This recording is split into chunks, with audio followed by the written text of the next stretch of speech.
ألم تر كيف ضرب الله مثلا كلمة طيبة كشجرة طيبة أصلها ثابت وفرعها في السماء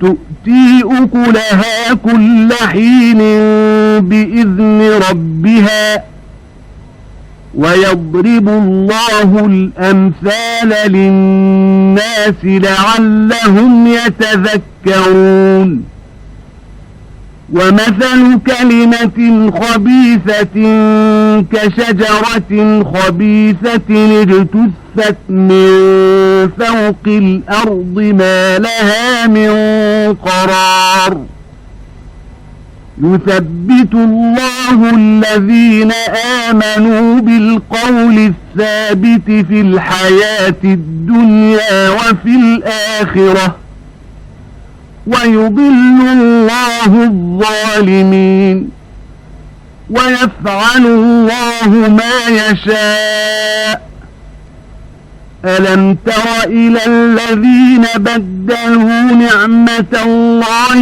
كفرا وأحلوا قومهم دار البوار جهنم يصلونها وبئس القرار وجعلوا لله أندادا ليضلوا عن سبيله قل تمتعوا فإن مصيركم إلى النار. நபியே, நல்வாக்கியமான கலிமத்து தய்யிபா என்பதற்கு அல்லாஹ் எவ்வாறு உதாரணம் கூறுகிறான் என்பதை நீர் கவனிக்கவில்லையா? அது மனம் மிக்க ஒரு நன்மரத்தை போன்றது. அதனுடைய வேர்கள் பூமியில் ஆழமாக பதிந்ததாகவும் அதன் கிளைகள் வானளாவியும் இருக்கும். அது தன்னுடைய ரப்பின் அனுமதியை கொண்டு ஒவ்வொரு காலத்திலும் தன்னுடைய கனியை கொடுத்துக் கொண்டே இருக்கிறது. மக்கள் நல்லுணர்வு பெறும் பொருட்டு அல்லாஹ் இத்தகைய உதாரணங்களை கூறுகிறான். இணை வைப்போரின் கெட்ட வாக்கியத்திற்கு உதாரணம் கெட்ட மரமாகும். பூமியின் மேல் பாகத்திலிருந்தும் அதன் வேர் பிடுங்கப்பட்டிருக்கும். அதற்கு நிலைத்து நிற்கும் தன்மையும் இல்லை. எவர்கள் உறுதியான வார்த்தையை கொண்டு ஈமான் கொள்கிறார்களோ அவர்களை அல்லாஹ் இவ்வுலக வாழ்க்கையிலும் மறுமையிலும் உறுதியாக இருக்கச் செய்கின்றான். இன்னும் அநியாயக்காரர்களை அல்லாஹ் வழிதவரச் செய்து விடுகிறான். மேலும் அல்லாஹ் தான் எதை நாடுகின்றானோ அதை செய்கின்றான். அல்லாஹுவின் அருட்கொடைகளை நியமத்துகளை தம் குஃபரை கொண்டு மாற்றி தங்கள் கூட்டத்தாரையும் அழிவு வீட்டில் நுழையும்படி செய்தவர்களை நபியே நீர் பார்க்கவில்லையா? அந்த அழிவு வீடான நரகத்தை அவர்கள் வந்தடைவார்கள். இன்னும் அது தங்கும் இடங்களில் மிகவும் கெட்டதாகும். மேலும் அவர்கள் அல்லாஹுவின் பாதையிலிருந்து மக்களை வழிகெடுப்பதற்காக பொய் தெய்வங்களை அவனுக்கு இணையாக்குகின்றனர். நபியே, அவர்களை நோக்கி நீர் இவ்வுலகில் சிறிது காலம் சுகம் அனுபவித்துக் கொள்ளுங்கள். நிச்சயமாக நீங்கள் இறுதியாக சேருமிடம் நரகம்தான் என்று கூறிவிடும். قل لعبادي الذين آمنوا يقيموا الصلاة وينفقوا مما رزقناهم سرا وعلانية من قبل أن يأتي يوم لا بيع فيه ولا خلال الله الذي خلق السماوات والأرض وأنزل من السماء ماء فأخرج به من الثمرات رزقا لكم وسخر لكم الفلك لتجري في البحر بأمره وسخر لكم الأنهار وسخر لكم الشمس والقمر دائبين وسخر لكم الليل والنهار وآتاكم من كل ما سألتموه وإن تعدوا نعمة الله لا تحصوها إن الإنسان لظلوم كفار. ஈமான் கொண்ட என் அடியார்களிடம் நபியே, நீர் கொடுக்கல் வாங்கலும் நட்பும் இல்லாத இறுதி நாள் வருவதற்கு முன்னதாகவே அவர்கள் தொழுகையை முறையாக கடைபிடித்து ஒழுகவும் நாம் அவர்களுக்கு அளித்தவற்றிலிருந்து இரகசியமாகவும் பகிரங்கமாகவும் தான தர்மங்களில் செலவு செய்யவும் என்று கூறுவீராக. அல்லாஹ் எத்தகையவன் என்றால், அவன்தான் வானங்களையும் பூமியையும் படைத்து வானத்திலிருந்து மழையையும் பொழியச் செய்து அதைக் கொண்டு கனிவர்க்கங்களையும் உங்களுக்கு ஆகாரமாக வெளிப்படுத்தி தன் கட்டளையினால் கடலில் செல்லுமாறு கப்பலை உங்களுக்கு வசப்படுத்தி கொடுத்தும் ஆறுகளையும் உங்களுக்கு வசப்படுத்தி தந்தான். தவறாமல் தம் வழிகளில் ஒழுங்காக செல்லுமாறு சூரியனையும் சந்திரனையும் அவனே உங்களுக்கு வசப்படுத்தி தந்தான். மேலும் அவனே இரவையும் பகலையும் உங்களுக்கு வசப்படுத்தி தந்தான். இவை அன்றி நீங்கள் அவனிடம் கேட்ட யாவற்றிலும் இருந்தும் அவன் உங்களுக்கு கொடுத்தான். அல்லாஹுவின் அருட்கொடைகளை நீங்கள் கணிப்பீர்களாயின் அவற்றை நீங்கள் எண்ணி முடியாது. நிச்சயமாக மனிதன் மிக்க அநியாயக்காரனாகவும் மிக்க நன்றி கெட்டவனாகவும் இருக்கின்றான். وَإِذْ قَالَ إِبْرَاهِيمُ رَبِّ اجْعَلْ هَذَا الْبَلَدَ آمِنًا وَاجْنُبْنِي وَبَنِيَّ أَن نَّعْبُدَ الْأَصْنَامَ رَبِّ إِنَّهُنَّ أَضْلَلْنَ كَثِيرًا مِنَ النَّاسِ فَمَن تَبِعَنِي فَإِنَّهُ مِنِّي وَمَنْ عَصَانِي فَإِنَّكَ غَفُورٌ رَحِيمٌ رَبَّنَا إِنِّي أَسْكَنْتُ مِنْ ذُرِّيَّتِي بِوَادٍ غَيْرِ ذِي زَرْعٍ عِندَ بَيْتِكَ الْمُحَرَّمِ رَبَّنَا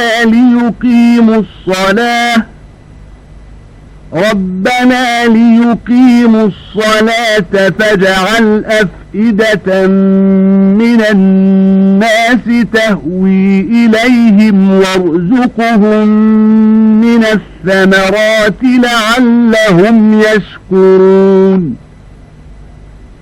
ربنا إنك تعلم ما نخفي وما نعلن وما يخفى على الله من شيء في الأرض ولا في السماء الحمد لله الذي وهب لي على الكبر إسماعيل وإسحاق إن ربي لسميع الدعاء رب اجعلني مقيم الصلاة ومن ذريتي ربنا وتقبل دعاء ربنا اغفر لي ولوالدي وللمؤمنين يوم يقوم الحساب. நினைவு கூறுங்கள், இப்ராஹிம், இறைவனே, இந்த ஊரை மக்காவை சமாதானமுள்ளதாய் அச்சம் தீர்ந்ததாய் ஆக்குவாயாக. என்னையும் என் மக்களையும் சிலைகளை நாங்கள் வணங்குவதிலிருந்து காப்பாற்றுவாயாக என்று இப்ராஹிம் கூறியதை நபியே நீர் அவர்களுக்கு நினைவு கூறும். நிச்சயமாக இவை சிலைகள் மக்களில் அநேகரை வழிகெடுத்து விட்டன. எனவே எவர் என்னை பின்பற்றுகிறாரோ அவர் என்னை சேர்ந்தவராவர், எவர் எனக்கு மாறு செய்கிறாரோ அவர் என்னை சார்ந்தவர் இல்லை என்றாலும் நிச்சயமாக மன்னிப்பவனாகவும் மிக்க கருணை உடையவனாகவும் இருக்கின்றாய். எங்கள் இறைவனே, நிச்சயமாக நான் என் சந்ததியாரிலிருந்தும் சங்கையான உன் வீட்டின் கஅபாவின் அருகே விவசாயம் இல்லாத இப்பள்ளத்தாக்கில் எங்கள் இறைவனே தொழுகையை அவர்கள் நிலைநிறுத்தாட்டுவதற்காக குடியேற்றி இருக்கின்றேன். எனவே மக்களில் ஒரு தொகையினரில் இதயங்கள் அவர்களில் வாழ் சாய்ந்து அவர்களை கனிவுடன் நோக்கும்படி செய்வாயாக. இன்னும் அவர்கள் நன்றி செலுத்தும் பொருட்டு கனிவர்க்கங்களிலிருந்து அவர்களுக்கு நீ ஆகாரமும் அளிப்பாயாக. எங்கள் இறைவனே, நாங்கள் மறைத்து வைத்திருப்பதையும் நாங்கள் பகிரங்கப்படுத்துவதையும் நிச்சயமாக நீ அறிகிறாய். இன்னும் பூமியிலோ மேலும் வானத்திலோ உள்ள எந்த பொருளும் அல்லாஹுவுக்கு மறைந்ததாக இல்லை. எல்லா புகழும் அல்லாஹுவுக்கே உரியது. அவனே என்னுடைய முதுமையில் இஸ்மாயிலையும் இஸ்ஹாக்கையும் புதல்வர்களாக எனக்கு அளித்தான். நிச்சயமாக என் இறைவன் பிரார்த்தனையை கேட்பவன். ரப்பே, தொழுகையை நிலைநிறுத்துவோராக என்னையும் என்னுடைய சந்ததியில் நின்றுள்ளோரையும் ஆக்குவாயாக. எங்கள் ரப்பே, என்னுடைய பிரார்த்தனையையும் ஏற்றுக்கொள்வாயாக. எங்கள் இறைவா, என்னையும் என் பெற்றோர்களையும் மோமீன்களையும் கேள்வி கணக்கு கேட்கும் மறுமை நாளில் மன்னிப்பாயாக என்று பிரார்த்தித்தார். ولا تحسبن الله غافلا عما يعمل الظالمون إنما يؤخرهم ليوم تشخص فيه الأبصار مهطعين مقنعي رؤوسهم لا يرتد إليهم طرفهم وأفئدتهم هواء وأنذر الناس يوم يأتيهم العذاب فيقول الذين ظلموا ربنا أخرنا إلى أجل قريب نجب دعوتك ونتبع الرسل أولم تكونوا أقسمتم من قبل ما لكم من زوال وسكنتم في مساكن الذين ظلموا أنفسهم وتبين لكم كيف فعلنا بهم وضربنا لكم الأمثال وقد مكروا مكرهم وعند الله مكرهم وإن كان مكرهم لتزول منه الجبال. மேலும் அக்கிரமக்காரர்கள் செய்து கொண்டிருப்பதை பற்றி அல்லாஹ் பராமுகமாக இருக்கிறான் என்று நபியே நீர் நிச்சயமாக எண்ண வேண்டாம். அவர்களுக்கு தண்டனையை தாமதப்படுத்துவதெல்லாம் கண்கள் விரைத்து பார்த்துக் கொண்டே இருக்கும் அந்த மறுமை நாளுக்காகத்தான். அந்நாளில் தங்களுடைய சிரங்களை எப்பக்கமும் பாராமல் நிமிர்த்தியவர்களாகவும் விரைந்து ஓடுபவர்களாகவும் அவர்கள் இருப்பார்கள். நிலை குத்திய அவர்களின் பார்வை அவர்கள் பக்கம் திரும்பாது. இன்னும் அவர்களுடைய இருதயங்கள் திடுக்கம் கொண்டு சூன்யமாக இருக்கும். எனவே வேதனை தரும் அந்த நாள் வருவதை பற்றி நபியே நீர் மக்களுக்கு அச்சமூட்டி எச்சரிக்கை செய்தீராக. அப்போது அநியாயம் செய்தவர்கள், எங்கள் இறைவனே, எங்களுக்கு சற்றே அவகாசம் கொடுப்பாயாக. உன்னுடைய அழைப்பை நாங்கள் ஏற்றுக்கொள்ளுகிறோம், உன்னுடைய தூதர்களையும் பின்பற்றுகிறோம் என்று சொல்லுவார்கள். அதற்கு இறைவன், உங்களுக்கு முடிவே இல்லை என்று இதற்கு முன்னர் நீங்கள் சத்தியம் செய்து கொண்டிருக்கவில்லையா என்றும், அன்றியும் தமக்கு தாமே தீங்கிழைத்துக் கொண்டார்களே, அவர்கள் வாழ்விடங்களில் நீங்களும் வசித்தீர்கள். அவர்களை நாம் என்ன செய்தோம் என்பதும் உங்களுக்கு தெளிவாக்கப்பட்டது. இன்னும் நாம் உங்களுக்கு பல முன் உதாரணங்களையும் எடுத்துக் காட்டியிருக்கிறோம் என்றும் இறைவன் கூறுவான். எனினும் அவர்கள் தங்கள் சூழ்ச்சிகளை செய்து கொண்டே இருந்தனர். அவர்களுடைய சூழ்ச்சிகள் மலைகளை பெயர்த்துவிடக்கூடியவையாக இருந்த போதிலும் அவர்களின் சூழ்ச்சிக்கு உரிய தண்டனை அல்லாஹ்விடம் இருக்கிறது. فلا تحسبن الله مخلف وعده رسله إن الله عزيز ذو انتقام يوم تبدل الأرض غير الأرض والسماوات وبرزوا لله الواحد القهار وترى المجرمين يومئذ مقرنين في الأصفاد سرابيلهم من قطران وتغشى وجوههم النار ليجزي الله كل نفس ما كسبت إن الله سريع الحساب هذا بلاغ للناس ولينذروا به وليعلموا أنما هو إله واحد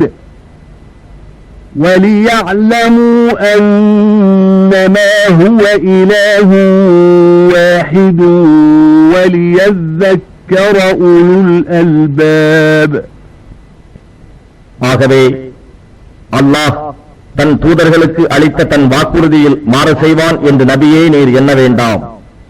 நிச்சயமாக அல்லாஹ் யாவரையும் மிகைத்தவனாகவும் பழி வாங்குபவனாகவும் இருக்கின்றான். இந்த பூமி வேறொரு பூமியாகவும் வானங்களும் மாற்றப்பட்டு அவர்கள் வெளிப்பட்டு அடக்கி ஆள்பவனாகிய ஏகனான அல்லாஹுவின் முன் வெளியாகி நிற்கும் அந்த நாள் அவர்கள் நினைவில் இருக்கட்டும். இன்னும் அந்நாளில் சங்கிலிகளால் பிணைக்கப்பட்டவர்களாக குற்றவாளிகளை நீர் காண்பீர். அவர்களுடைய ஆடைகள் தாரால் கீழ் எண்ணெயினால் ஆக இருக்கும். இன்னும் அவர்களுடைய முகங்களை நெருப்பு மூடியிருக்கும். ஒவ்வொரு ஆத்மாவுக்கும் அது சம்பாதிப்பதற்கான கூலி கொடுப்பதற்காகவே அவர்களை அல்லாஹ் இவ்வாறு செய்வான். நிச்சயமாக அல்லாஹ் கேள்வி கணக்கு கேட்பதில் மிகவும் தீவிரமானவன். மக்கள் இதை கொண்டு எச்சரிக்கப்படுவதற்காகவும் நிச்சயமாக வணக்கத்திற்கு உரியவன் ஒரே நாயன் ஆகிய அல்லாஹ்தான் என்பதை அவர்கள் அறிந்து கொள்வதற்காகவும் அறிவுடையோர் உபதேசமும் நல்லுணர்வும் பெறுவதற்காகவும் இறைவன் எய்துவிக்கும் நல்லறிவிப்பாகும். பிஸ்மில்லாஹிர் ரஹ்மானிர் ரஹீம். அலிஃப் லாம் ரா. تلك آيات الكتاب وقرآن مبين. ربما يود الذين كفروا لو كانوا مسلمين. ذرهم يأكلوا ويتمتعوا ويلههم الأمل فسوف يعلمون. وما أهلكنا من قرية إلا ولها كتاب معلوم ما تسبق من أمة أجلها وما يستأخرون. وقالوا يا أيها الذي نزل عليه الذكر إنك لمجنون لو ما تأتينا بالملائكة إن كنت من الصادقين ما ننزل الملائكة إلا بالحق وما كانوا إذا منظرين إنا نحن نزلنا الذكر وإنا له لحافظون. அளவற்ற அருளாளனும் நிகரற்ற அன்புடையோனுமாகிய அல்லாஹுவின் திருப்பெயரால் துவங்குகின்றேன். அலிஃப் லாம் ரா. நபியே, இவை வேதத்தினுடையவும் தெளிவான திருக்குர்ஆனுடையவுமான வேதவசனங்களாகும். தாங்களும் முஸ்லிம்களாக இருந்திருக்க வேண்டுமே என்று காபிர்கள் மறுமையில் பெரிதும் ஆசைப்படுவார்கள். இம்மையில் தம் விருப்பம் போல் புசித்துக் கொண்டும் சுகம் அனுபவித்துக் கொண்டும் இருக்க அவர்களை விட்டு விடுவீராக. அவர்களுடைய வீணான ஆசைகள் மறுமையிலிருந்தும் அவர்களை பராக்காக்கிவிட்டன. இதன் பலனை பின்னர் அவர்கள் நன்கு அறிந்து கொள்வார்கள். எந்த ஊர்வாசிகளையும் அவர்களுடைய பாவங்களின் காரணமாக அவர்களுக்கு என குறிப்பிட்ட கால தவணையில் அன்றி நாம் அழித்து விடுவதும் இல்லை. எந்த ஒரு சமுதாயமும் தனக்கு உரிய தவணைக்கு முந்தவும் மாட்டார்கள், பிந்தவும் மாட்டார்கள். நினைவூட்டும் வேதம் அருளப்பட்டதால் கூறுபவரே, நிச்சயமாக நீர் பைத்தியக்காரர்தாம் என்றும், நீர் உண்மையாளரில் ஒருவராக இருப்பின் நீர் எங்களிடத்தில் மலக்குகளை கொண்டு வந்திருக்க வேண்டாமா என்றும் கூறுகின்றனர். நாம் மலக்குகளை உண்மையான தக்க காரணத்தோடு அல்லாமல் இறக்குவதில்லை. அப்படி இறக்கப்படும் போது அந்நிராகரிப்பவர்கள் அவகாசம் கொடுக்கப்பட மாட்டார்கள். நிச்சயமாக நாம் தாம் நினைவூட்டும் இவ்வேதத்தை உம்மீது இறக்கி வைத்தோம். நிச்சயமாக நாமே அதன் பாதுகாவலனாகவும் இருக்கின்றோம். وَلَقَدْ أَرْسَلْنَا مِنْ قَبْلِكَ فِي شِيَعِ الْأَوَّلِينَ وَمَا يَأْتِيهِمْ مِنْ رَسُولٍ إِلَّا كَانُوا بِهِ يَسْتَهْزِئُونَ كَذَلِكَ نَسْلُكُهُ فِي قُلُوبِ الْمُجْرِمِينَ لَا يُؤْمِنُونَ بِهِ وَقَدْ خَلَتْ سُنَّةُ الْأَوَّلِينَ وَلَوْ فَتَحْنَا عَلَيْهِمْ بَابًا مِنَ السَّمَاءِ فَظَلُّوا فِيهِ يَعْرُجُونَ لَقَالُوا إِنَّمَا سُكِّرَتْ أَبْصَارُنَا بَلْ نَحْنُ قَوْمٌ مَسْحُورُونَ وَلَقَدْ جَعَلْنَا فِي السَّمَاءِ بُرُوجًا وَزَيَّنَّاهَا لِلنَّاظِرِينَ وَحَفِظْنَاهَا مِنْ كُلِّ شَيْطَانٍ رَجِيمٍ إِلَّا مَنِ اسْتَرَقَ السَّمْعَ فَأَتْبَعَهُ شِهَابٌ مُبِينٌ وَالْأَرْضَ مَدَدْنَاهَا وَأَلْقَيْنَا فِيهَا رَوَاسِيَ وَأَنبَتْنَا فِيهَا مِنْ كُلِّ شَيْءٍ مَوْزُونٍ وَجَعَلْنَا لَكُمْ فِيهَا مَعَايِشَ وَمَنْ لَسْتُمْ لَهُ بِرَازِقِينَ وَإِنْ مِنْ شَيْءٍ إِلَّا عِنْدَنَا خَزَائِنُهُ وَمَا نُنَزِّلُهُ إِلَّا بِقَدَرٍ مَعْلُومٍ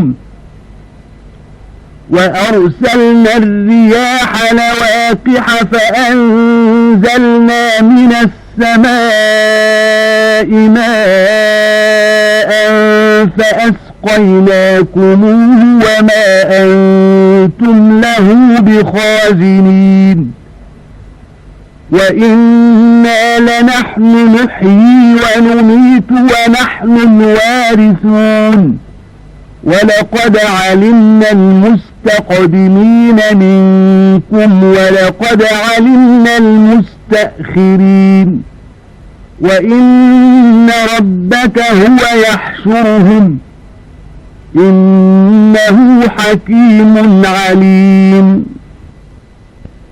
நபியே, நிச்சயமாக நாம் உமக்கு முன்னால் முந்தைய பல கூட்டத்தாருக்கும் நம் தூதர்களை அனுப்பி வைத்தோம். ஆனால் அவர்களிடம் நம்முடைய தூதர்களில் எவர் வந்தாலும் அவர்களை அந்த மக்கள் ஏளனம் செய்யாமல் இருந்ததில்லை. இவ்வாறே நாம் குற்றவாளிகளின் உள்ளங்களில் இவ்விஷமத்தை புகுத்தி விடுகிறோம். அவர்கள் இவ்வேதத்தின் மீது ஈமான் கொள்ள மாட்டார்கள். அவர்களுக்கு முன் இருந்தவர்களின் இந்நடைமுறையும் இறுதியில் அவர்கள் அழிவும் நிகழ்ந்தே வந்துள்ளன. இவர்களுக்காக நாம் வானத்திலிருந்து ஒரு வாயிலை திறந்துவிட்டு அவர்கள் அதில் நாள் முழுதும் தொடர்ந்து ஏறிக்கொண்டிருந்தாலும் நம் பார்வைகளெல்லாம் மயக்கப்பட்டு விட்டன.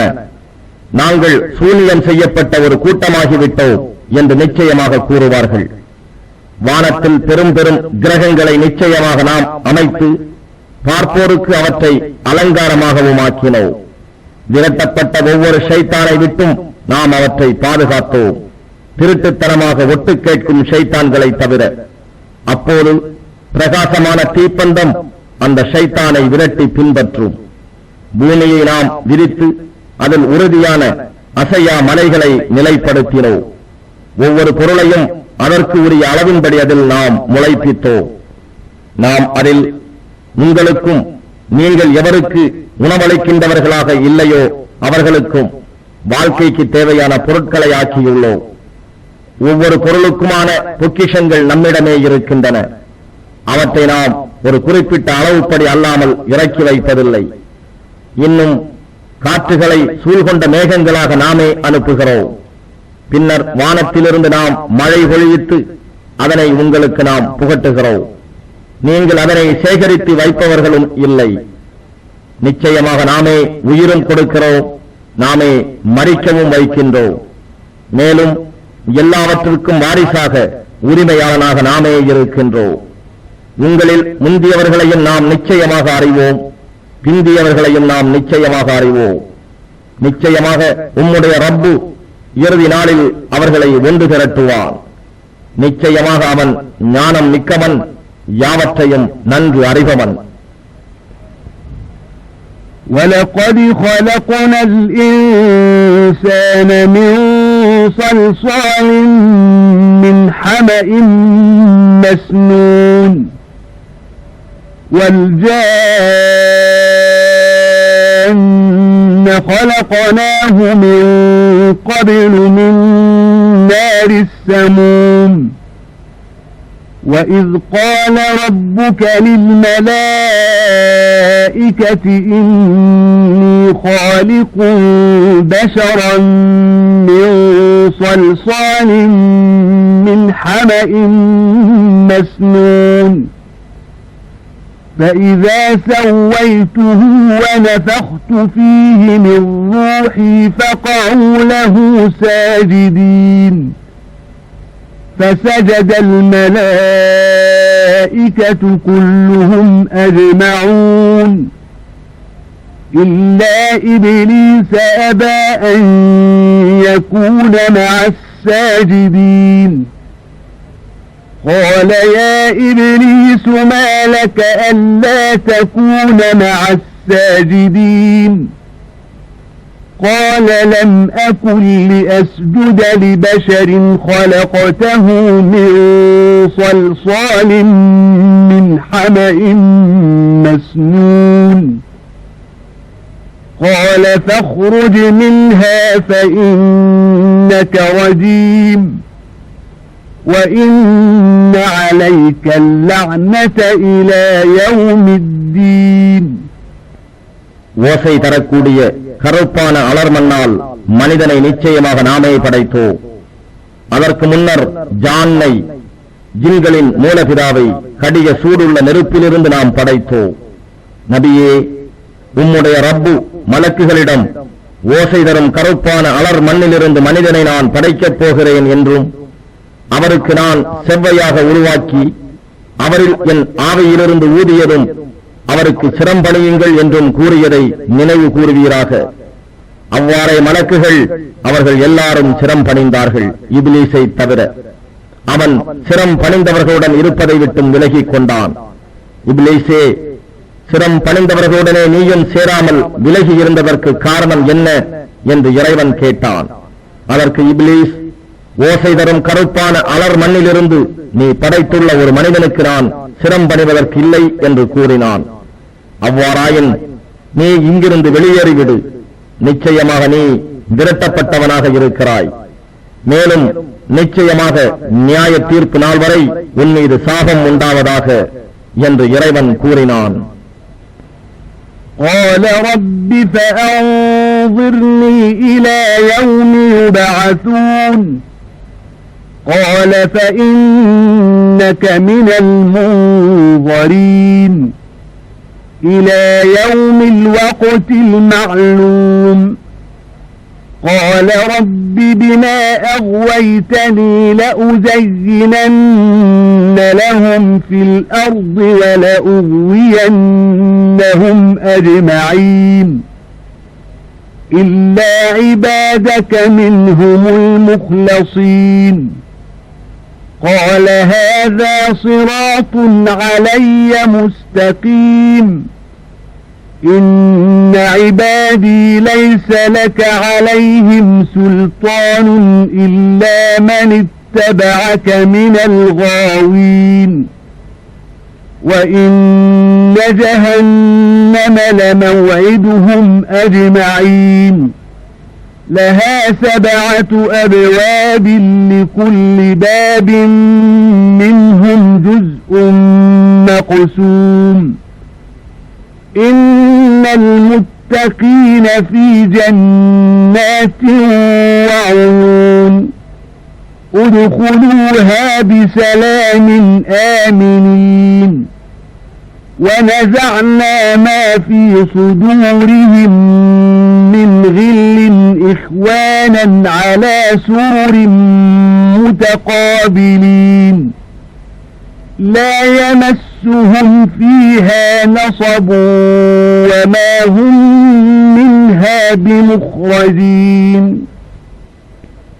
என்னுடைய ரப்பே, இறந்தவர்கள் எழுப்பப்படும் நாள் வரை எனக்கு அவகாசம் கொடுப்பாயாக என்று இப்லீஸ் கூறினான்.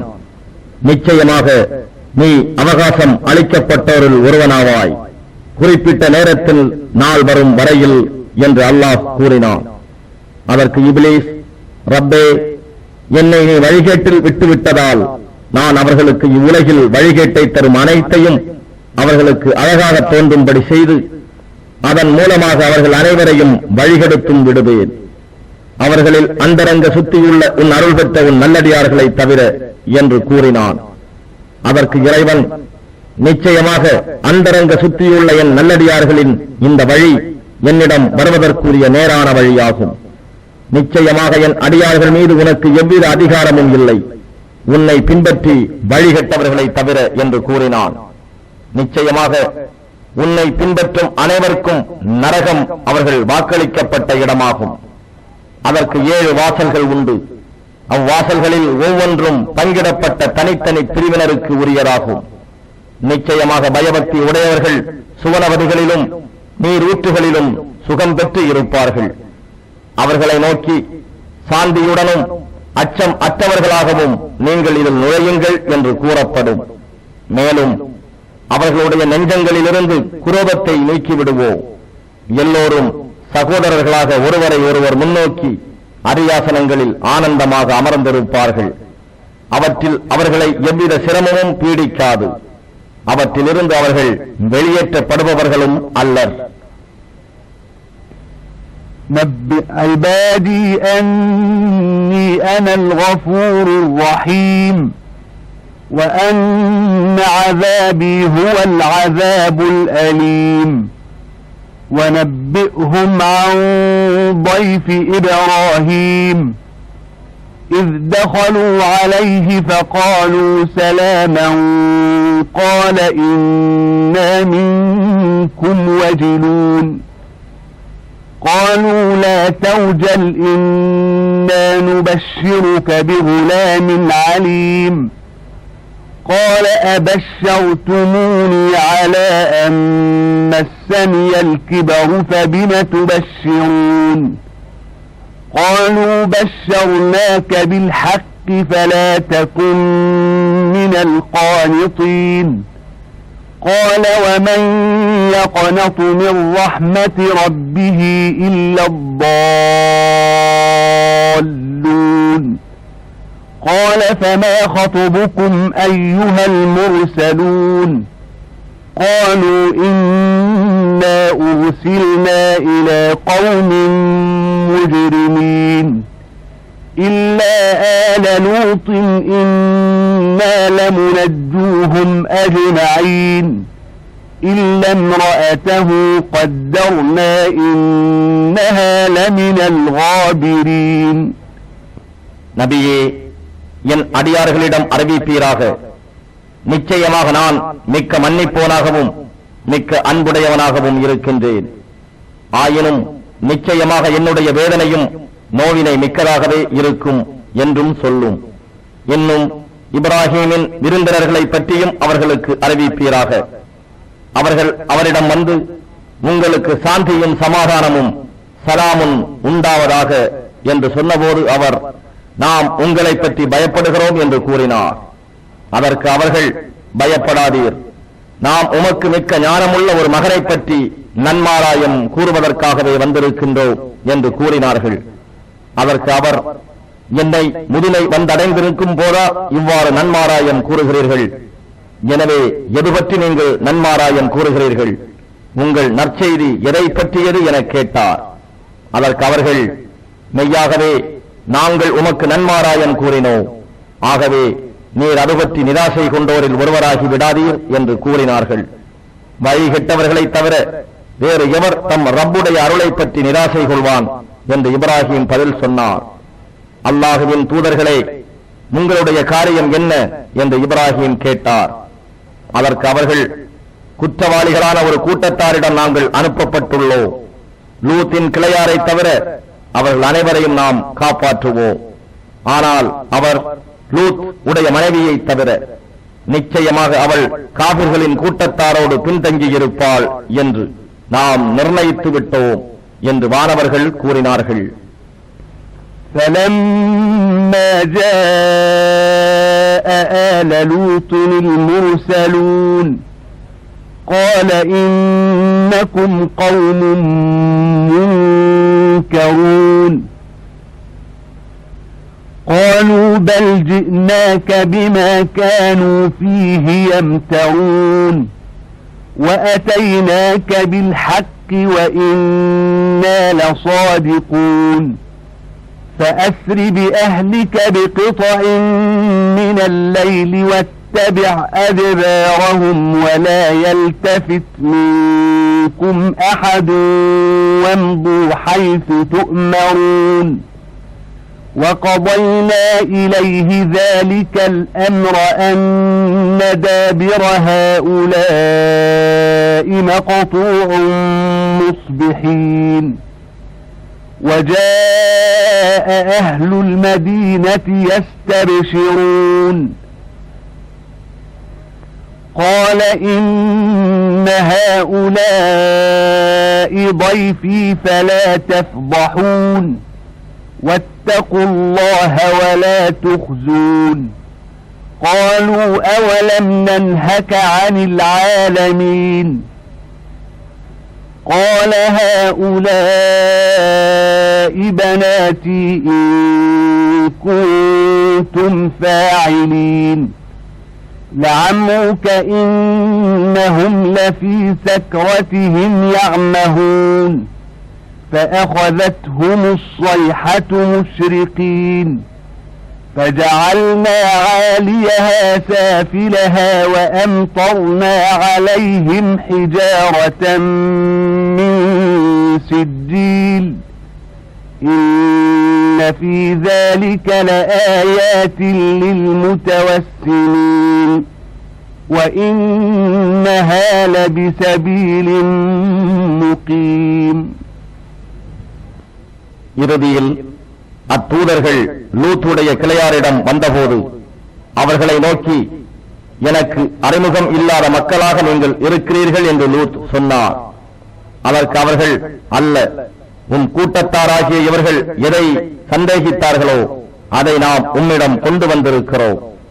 உறுதியாக நிகழ இருக்கும் உண்மையை உம்மிடம் நாங்கள் கொண்டு வந்திருக்கின்றோம். நிச்சயமாக நாங்கள் உண்மையாளர்களாகவே இருக்கிறோம்.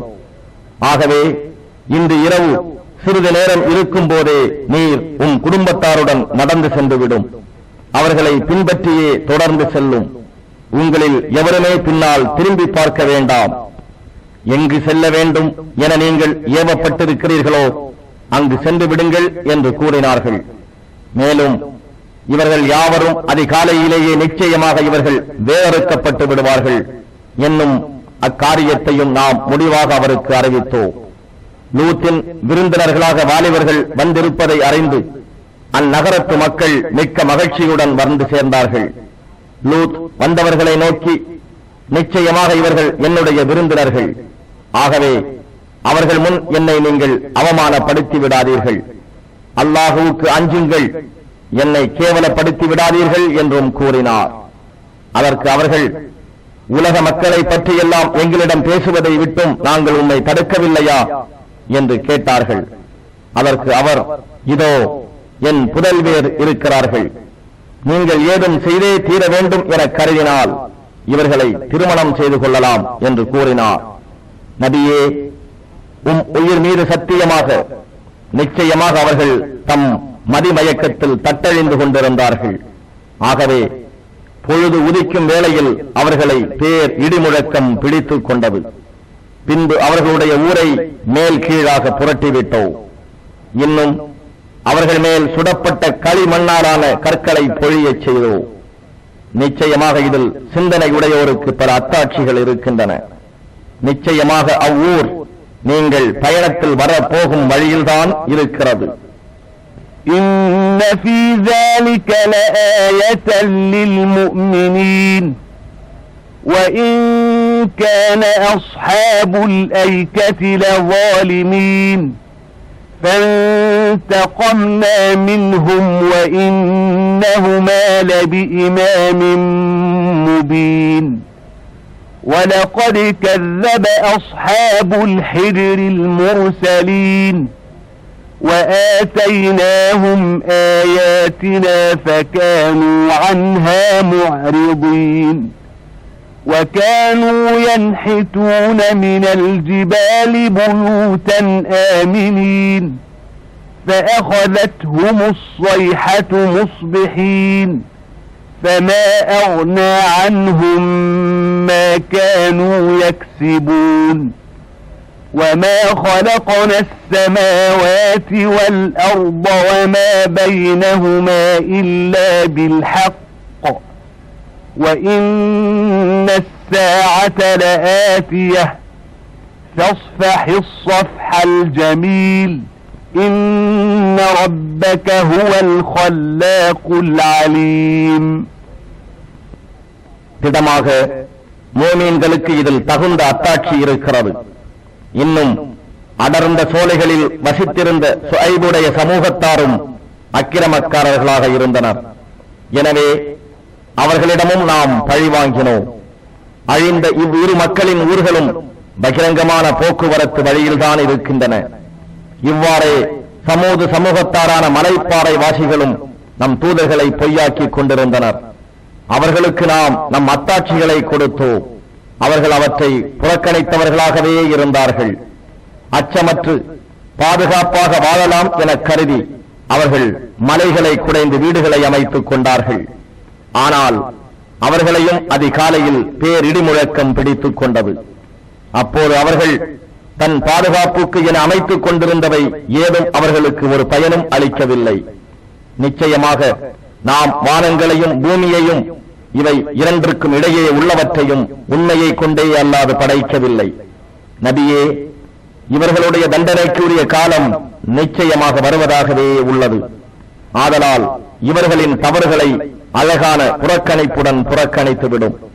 நிச்சயமாக உம்முடைய ரப்பு எல்லாவற்றையும் படைத்தவனாகவும் அனைத்தையும் அறிந்தவனாகவும் இருக்கின்றான்.